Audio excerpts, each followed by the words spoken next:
Hello hi friends, எல்லாத்துக்கும் good morning. இன்றைக்கி நம்மளோட பிரேக்ஃபாஸ்ட் என்ன லன்ச் என்னன்னு பார்த்துடலாம். லன்ச் என்னன்னு பார்த்தீங்கன்னா, பாப்பாவுக்கு ஸ்கூலுக்கு ஒயிட் ரைஸ் வச்சு சாம்பார் வச்சுருந்தேன். பாசிப்பருப்பில் தான் சாம்பார் வச்சுருந்தேன். பீன்ஸு, கேரட்டு, முள்ளங்கி, கத்திரிக்காய் எல்லாம் போட்டு உருளைக்கிழங்குலாம் போட்டு சாம்பார் வச்சுருந்தேன். சாம்பார் சூப்பராக இருந்தது. அப்புறம் தொட்டுக்கிறதுக்கு வாழைக்காய் ரோஸ்ட்டு பண்ணியிருந்தேன். அப்புறம் கொஞ்சம் சக்கரை பொங்கல் பண்ணேன். பாப்பாவுக்கு சம்பளத்தில் சாம்பார் ஊற்றி டிஃபன் பாக்ஸில் சாப்பாடு வச்சு சின்ன கிண்ணத்தில் வாழைக்காய் ரோஸ்ட்டு எடுத்து வச்சாச்சு. ஸ்கூல் கொண்டு போகிறதுக்கு அப்புறம் ஒரு சின்ன குட்டி பாக்ஸில் கொஞ்சம் சக்கரை பொங்கலும் எடுத்து வச்சாச்சு. காலையில் பிரேக்ஃபாஸ்ட் என்னென்னு பார்த்தீங்கன்னா தோசை தான். நான் இன்றைக்கி தோசைக்கு சட்னி வைக்கலை, ஏன்னா டைம் இல்லை. அதனால தோசைக்கு சாம்பார் ஊற்றி சாப்பிட்டுக்கிறேன்னு பாப்பா சொன்னதுனால சரி எல்லாமே சாம்பார் ஊற்றி சாப்பிட்டுக்கலாம் அப்படின்ட்டு தோசைக்கு சாம்பார் தான் ஊற்றினா. அது சாப்பிட்றதுக்கு கொஞ்சோண்டு அவளுக்கு கிண்ணத்தில் சக்கரை பொங்கல் எடுத்து வச்சாச்சு. ஸ்நாக்ஸுக்கு என்னென்னு பார்த்தீங்கன்னா கொஞ்சம் மக்ரோனியும் ஒரு சீத்தாப்பழமும் ஒரு கொய்யாப்பழமும் ஸ்நாக்ஸுக்கும் வச்சு விட்டாச்சு. அவளோட லன்ச் பேக் முடிஞ்சது. அவ்வளோதான், எல்லாம் ரெடி பண்ணி வச்சாச்சு. அப்புறம் பார்த்திங்கன்னா இன்றைக்கி நிறைய பேர் உடல் பருமனால் நிறைய கஷ்டப்படுறாங்க. இது எதனாலன்னு பார்த்தீங்கன்னா, நம்மளுக்கு எதாவது சாப்பிட்ணுன்னு தோணுச்சு அப்படின்னா நம்ம ஆயில் ஃபுட்டு தான் எடுத்துக்கிறோம். நிறைய அதாவது 100க்கு ஒரு 2-3 பேர் ஃப்ரூட்ஸ் எடுத்துப்பாங்க. ஆனால் மேக்ஸிமம் பார்த்திங்கன்னா மிக்சரு, சேவு, பக்கோடா, வடை இந்த மாதிரி எடுத்துக்கிறாங்க. நம்மளுக்கு ஒரு கிளைமேட்டே இப்போ மழை பெஞ்சிக்கிட்டு இருக்குது. கிளைமேட் ஒரு மாதிரி சேஞ்ச் ஆகுதுன்னா எதாவது சாப்பிடுவோம், உடனே டீயை போட்டு வீட்டிலே போண்டா போட்டு சாப்பிடுவோம், இல்லைனா ஒரு வடை வாங்கிட்டு சாப்பிடுவோம். அப்படி இல்லாமல் இந்த மாதிரி பாசிப்பயிறு முளைக்கட்டி சாப்பிட்றது உடம்புக்கு ரொம்ப நல்லது. நவதானியங்களான பாசிப்பயிறு, சுண்டல், கேப்பை, கோதுமை, சோளம், கம்பு, இந்த மாதிரி வெந்தயம், இந்த மாதிரி இதை நம்ம முளைக்கட்டி சாப்பிட்டா உடம்புக்கு ரொம்ப நல்லது. ஏற்கனவே நான் பாசிப்பயிறு முளைக்கட்டின வீடியோ போட்டிருப்பேன். இப்போ அடிக்க தடவை நான் பாசிப்பயிறு தான் முளைக்கட்டி சாப்பிட்டுக்கிறேன். பாருங்கள், நேற்று நைட்டு நல்லா பகலில் ஊற வச்சு நைட்டு கட்டி வச்சேன். காலைல நல்லா முளைச்சி வந்துருச்சு. அதே மாதிரி சுண்டலுமே பார்த்திங்கன்னா நல்லா முளைச்சி வந்திருக்கு. அதில் என்னென்னு பார்த்தீங்கன்னா சுண்டலில் 1-2 கடல சுண்டல் இருக்கும் போல இருக்குது. அது மட்டும்தான் லேசாக முளை விட்டுருக்கு.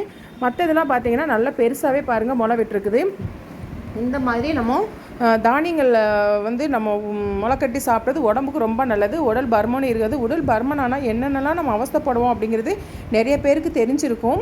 ஏன்னா உட்கார முடியாது, எந்திரிக்க முடியாது, ஒரு வேலை செய்ய முடியாது, ரொம்ப தூரம் நடக்க முடியாது.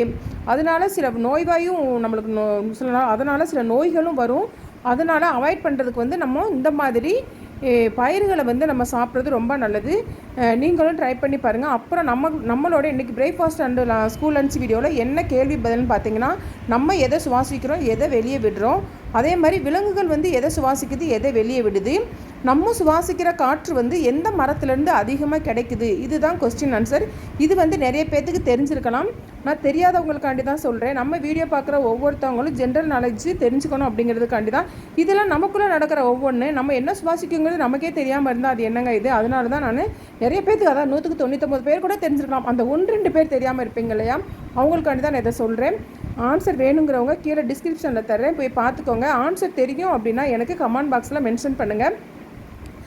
சப்போஸ் தெரிஞ்சவங்களுக்காண்டி நான் ஒரு சல்யூட் அடிச்சுக்கிறேன். ஏன்னா இந்த மாதிரி ஜிகே நாலேஜ்லாம் நம்ம ஒவ்வொருத்தவங்களும் தெரிஞ்சு வச்சுக்க வேண்டிய ஒன்று. இது கூட தெரியாமல் இருந்தனா அது எப்படிங்க. அதனால தான். ஓகே ஃப்ரெண்ட்ஸ், இந்த வீடியோ பிடிச்சிருந்தால் லைக் பண்ணுங்கள், ஷேர் பண்ணுங்கள், கமெண்ட் பண்ணுங்கள், மறக்காமல் சப்ஸ்கிரைப் பண்ணுங்கள். அதே மாதிரி உங்கள் வீட்டில் என்ன பிரேக்ஃபாஸ்ட்டு, என்ன லன்ச்சு அப்படிங்கிறதையும் மறக்காமல் எனக்கு கமெண்ட் பாக்ஸில் மென்ஷன் பண்ணுங்கள் ஃப்ரெண்ட்ஸ். நம்ம வீடியோ பார்க்குற ஒவ்வொருத்தவங்களும் சாதாரண பேசிக்கான விஷயங்கள் கூட தெரிஞ்சிருக்கணும் அப்படிங்கிறதுக்காண்டி தான் நான் டிஸ்கிரிப்ஷனில் ஒவ்வொரு கொஸ்டினும் கேட்டு கீழே ஆன்சர் தர்றேன். நீங்களும் அதை படித்து பார்ப்பீங்க, நம்ம வீடியோ பார்ப்பீங்க அப்படிங்கிற நம்பிக்கையில் தான் நான் செய்கிறேன். ஓகே ஃப்ரெண்ட்ஸ், நம்ம வீடியோ மறக்காமல் பாருங்கள். நான் போடுற ஒவ்வொரு வீடியோலையுமே லென்த் வீடியோவாக இருக்கட்டும், ஷார்ட்ஸ் வீடியோவாக இருக்கட்டும், அது ஒவ்வொன்றுலையுமே ஒவ்வொரு ஜிகே கொஸ்டின் கட்டாயம் இருக்கும். நீங்கள் பார்த்து தெரிஞ்சுக்கோங்க. நம்ம வீடியோ சப்ஸ்கிரைப் பண்ணாமல் இருந்தால் சப்ஸ்கிரைப் பண்ணிக்கோங்க. அப்படின்னா தான் நான் ஒவ்வொரு சப்ஸ்கிரைப் பண்ணிவிட்டு அந்த ஒரு பெல் சிம்பிள் இருக்கும், அதை கிளிக் பண்ணிட்டீங்க அப்படின்னா நான் போடுற ஒவ்வொரு வீடியோவும் உங்களுக்கு உடனே நோட்டிஃபிகேஷனில் காட்டும். ஓகே ஃப்ரெண்ட்ஸ், இந்த வீடியோ பிடிச்சிருந்தால் லைக் பண்ணுங்கள், ஷேர் பண்ணுங்கள், கமெண்ட் பண்ணுங்கள், மறக்காமல் சப்ஸ்கிரைப் பண்ணிங்க. Okay friends, okay bye.